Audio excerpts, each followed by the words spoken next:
रचनात्मक कांग्रेस के राष्ट्रीय चेयरपर्सन संदीप दीक्षित जी खास बातचीत के लिए मौजूद हैं।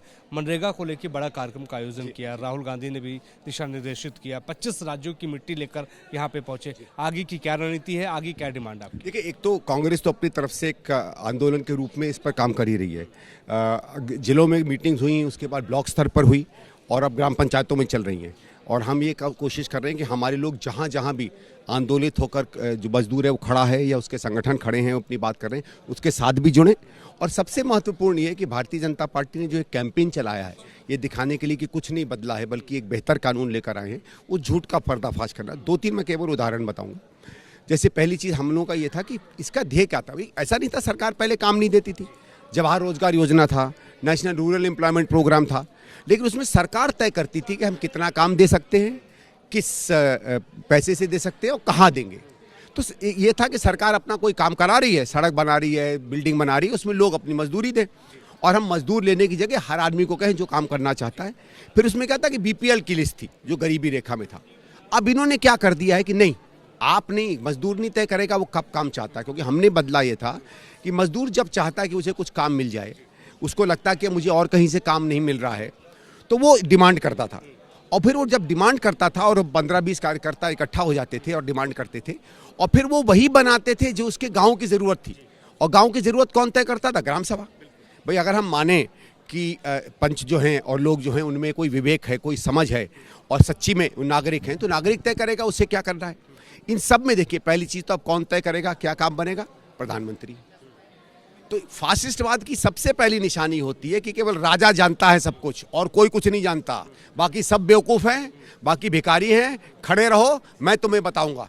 तुम्हें 5 साल में एक बार जरूरत है, जब वोट देने आओगे, और वोट के समय मैं तुम्हारी जेब में कुछ ना कुछ डाल दूंगा और तुमको पता है फिर तुम कहाँ वोट दोगे। उसके बाद तुम्हारा कोई अधिकार नहीं है। मजदूर हो, मजदूरी करो।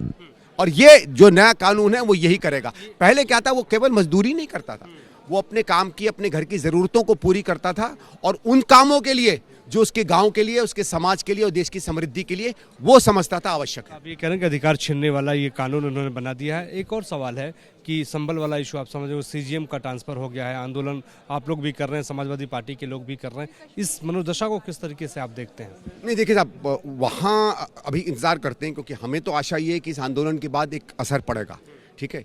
और जो अभी चेंज हुआ है, ये कभी कभी मैंने देखा है कि उत्तर प्रदेश में इसको एक फौरी रूप पर ज़्यादा करते हैं। मैं आशा करूंगा कि जो न्याय की डिमांड हम लोग कर रहे हैं वो पूरी हो।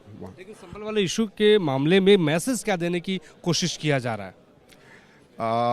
नहीं, उस पर मैं अभी नहीं, बाद में बात करूंगा। उसको मैं सोचता हूँ थोड़ा सा विस्तार से आपसे बात करूं, क्योंकि उसमें बहुत सी जटिलताएं हैं और इसलिए अगर आप मौका देंगे तो मैं। पुलिस अधिकारी के खिलाफ सीजीएम कहते हैं कि एफआईआर दर्ज होनी चाहिए संदीप भाई, तो आखिर उसका ट्रांसफर हो जाता है ना? देखिए, मेरा ये है कि बात केवल एक ट्रांसफर की नहीं है। ये जो बड़ा मसला ये है कि उत्तर प्रदेश की सरकार किस मंशा से और किस तरीके से काम कर रही है, ये उसे दर्शाता है। कि आज देखो, मुझे नहीं लगता है, वैसे तो खैर वो तो कोई तहकीकात होगी तो पता चलेगा कि कोई ऐसा व्यक्ति बिना सरकार के ऊपर से दिए हुए आशीर्वाद या इस भरोसे में कि ये सरकार मेरे साथ खड़ी रहेगी, वो कृत्य करेगा जिसके लिए आज उस पर सवाल खड़े किए गए। दूसरा, जज भी ये समझता था कि नहीं, हम कानून के रक्षक हैं, हम समाज में हर जन के रक्षक हैं और रक्षा किसकी करनी चाहिए वो हमें संविधान बताता है। और वो अगर अपना एक जज के रूप में उस संविधान की रक्षा को प्रदान करता है लोगों के लिए, तो पूरा समाज, पूरी व्यवस्था उसके साथ खड़ी होगी। यहाँ बिल्कुल उल्टा दिख रहा है। इसलिए मैं कह रहा हूँ कि ये एक सामान्य चीज़ नहीं है।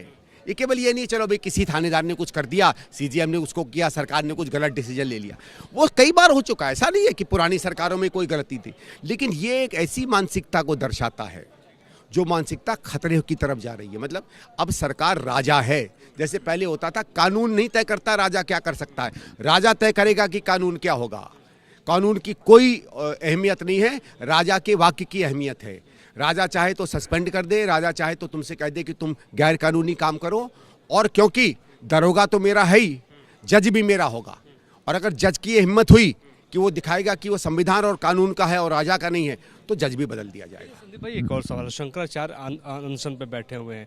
जो शंकराचार्य के साथ हुआ, योगी आदित्यनाथ भी अब शंकराचार्य को कटघरे में खड़ा कर रहे हैं। किस तरीके से देखते हैं इस पूरे मामले को? क्योंकि इनका शंकराचार्य से कोई लेना देना नहीं, ये तो धर्म का इस्तेमाल राजनीति के लिए करते हैं।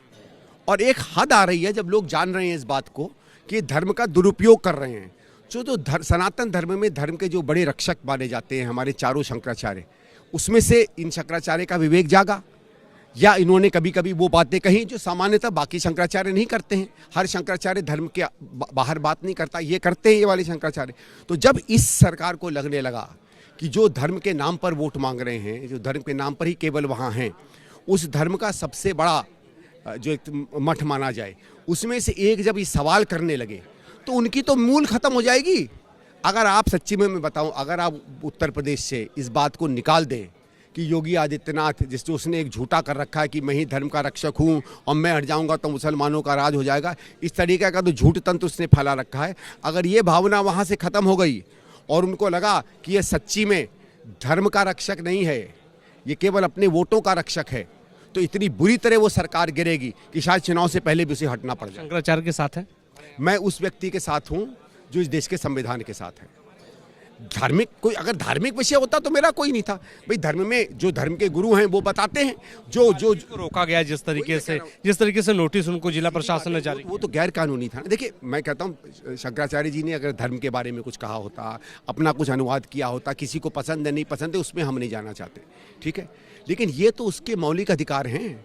और एक धार्मिक आयोजन में उस धर्म के शिरोमणि अगर आते हैं तो उनका आना तो उस धर्म के कृत्यों में या उसके काम करने में एक बहुत महत्वपूर्ण चीज़ होती है ना। भाई समझ लो, ये मानो आप कि कोई बेचारा अगर शादी करे और हम उसके वहाँ जाने वाले पंडित को ही रोक दें जाने से, तो शादी तो नहीं हो पाएगी, बाकी आप कुछ भी कर लो। ये खैर ये बहुत छोटा उदाहरण है, शंकराचार्य बहुत बड़ी पदवी के व्यक्ति हैं, उनको उस तरीके से नहीं देखना चाहिए, लेकिन उसको रोकने से सीधे सीधे आदमी अधर्म का काम किया है। बात केवल एक व्यक्ति को रोकने की नहीं है। और आपने ये कह दिया कि अगर मेरा बस चलेगा तो मैं भी अधर्म करूंगा, तो आपका जो एक ढकोसला आप चलाते हैं कि इस देश में अधर्म फैल जाएगा, अब ये दिख गया कि अधर्म कौन फैला रहा है।